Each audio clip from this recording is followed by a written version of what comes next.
या सगळ्याचा परिणाम कोणावरती होतो? त्या लहान पोरांवरती होतो. असं म्हणलं गेलंय की काही वस्तू असतात, आपण जी वाटा करतो ना, आपल्या अवतीभोवतीचे फर्निचर सुद्धा त्या गोष्टींना ऍब्झॉर्ब करतात. ते त्या गोष्टींना हे करून घेतात, अट्रॅक्ट करून घेतात. हे तर तेच आहे, हे तर पूर्वबाळ आहेत ना आपले, हे लवकर शिकतात. मी लहान लहान पोरांना बघते, जेव्हा मी स्लम्स एरियामध्ये सुद्धा फिरते, मी सुद्धा स्लम्स एरियामध्ये राहते, मी बघते लहान लहान वयाची मुलं आताच्या टायमाला हे नको ते अपशब्द वापरतात. मी त्यांना नेहमी स्वतःहून करेक्ट करते की काय शब्द तुम्ही वापरताय, तुम्हाला कसं ह्याच्या पुढे तुमच्या लाईफमध्ये पुढे जायला भेटणार, कारण की हे अपशब्द वापरून तुम्ही पुढे लाईफमध्ये ग्रो नाही करणार. कारण की आपल्याला एक डिग्निटीची लाईफ जगायची आहे. प्रत्येक बाबा आपल्या पोरीला म्हणतो की बोलतो एक पोरगी बोलतो की बाबा की परी आहे, तर त्या बाबाच्या परीला परीसारखं का नाही ठेवते आपण? त्या बार्बी डॉलला ॲनाबेल का बनवतोय आपण? राईट? आपल्या सगळ्यांना वाटतं की हा माझी मुलगी श्रेष्ठ. जेव्हा आपण म्हणतो मुलगी जन्माला येते तर म्हणतात नाही लक्ष्मी घरात आली, तर आपण एका स्त्रियांनी हे का नाही म्हणू शकत की माझी मुलगी लक्ष्मीच नाही तर ती सावित्री सुद्धा आहे.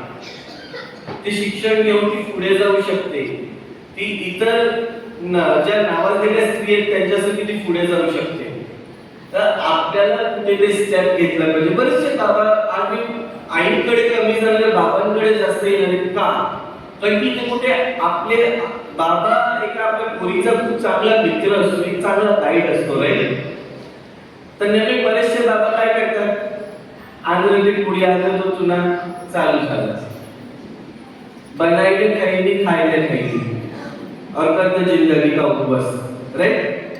होतो ना, ये भी करते ना हम बच्चों के सामने हम गुटखा खा रहे हैं, या हम छोटे बच्चे को बोलते हैं बेटा जाके जरा ला दे, सुर्ती ला दे, तंबाखू ला दे. का करतो हेच तर कुठे आपण चुकतोय. आपल्याला आज एवढा चांगला प्लॅटफॉर्म निर्मला माता स्कूल भेटली आहे जिथे आपल्याला कॉन्व्हेंट मीडियम मधलं शिक्षण शिकायला भेटतंय. आज तुम्हाला माहिती माझं शिक्षण किती आहे? मी 5वी पास आहे. मी गर्मानी म्हणते मी 5वी पास आहे, पण मी कुठून शिकले? मी कॉन्व्हेंट मीडियम मधनं शिकले. आणि मी प्राऊडली सांगू शकते किंवा मी जेव्हा लोकांमध्ये जाते, मी लोकांमध्ये बोलते, जेव्हा लोक माझं बोलणं ऐकतात अरे इंग्लिश मध्ये बोलते, यु नो वाय? का मी कॉन्व्हेंट मधनं निघालेली स्टुडंट आहे. तुमच्याही पोरांना लोकांनी त्या म्हणलं पाहिजे आणि ह्याची मुलगी आहे, ऑटो चालवतो हिचा पप्पा, पण ही काय फ्लुएंट इंग्लिश बोलते, यु नो गर्वानी म्हणलं पाहिजे. ते कसं होणार? आपण जेव्हा पॅरेंट्स स्टेप घेणार, तुम्हाला वाटत असेल अरे ती मॅडम आली असं बोलून गेली हे ते, पण नाही. या सगळ्या छोट्या छोट्या गोष्टींना त्या लहान मुलांच्या लाईफमध्ये सुधार येते, बदलाव येते. आणि आपण जेव्हा अपशब्द घरात भांडण्याचं सोडून यु नो जेव्हा पॅरेंट्स मध्ये हजबंड वाईफ मध्ये जे भांडण होतं ते पोरं बघतात, ऍब्झॉर्ब करतात, त्याला ऑब्झर्वेशन करतात त्या लोकांनी, आणि तेच त्यांच्या लाईफ मध्ये यु नो पास ऑन होत राहतात. या पास ऑन होणाऱ्या पद्धतीला आपल्याला थांबवायचं आहे ना, राईट की नाही? इव्हन मी बायकांकडे येणार, मदर्सकडे येणार, फादर्सचं झालं मी मदर्सकडे येते. आपण महिला मंडळ जमतो, मग आपण आता हिने असं केलं, हिने तसं केलं, हिने ती आहे, हे आपण काय करतो की काहीतरी त्यांचं मॅनर त्यांच्यामध्ये आपण क्रिएट करतोय, राईट?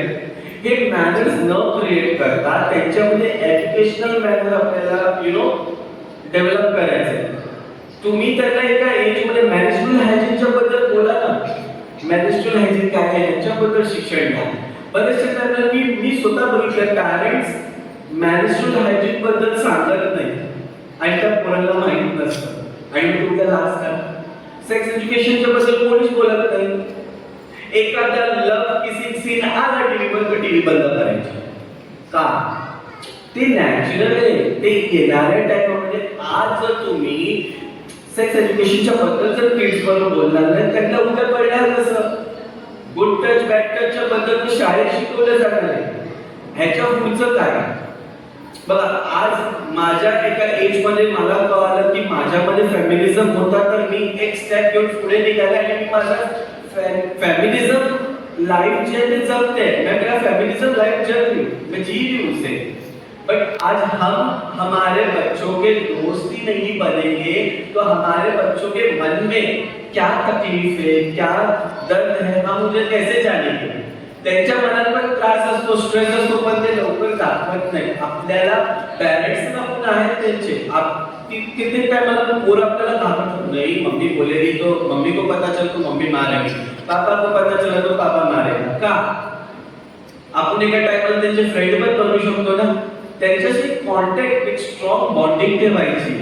उद्या की आपला किड पण एक एज असते, त्या एज मध्ये किडला कळायला लागतं की ते पण त्या LGBTQI ह्याच्यात नाही, समाजात नाही, पण ते स्लो अँड स्टडी मध्ये ते फेमिनिझम कोण येतं.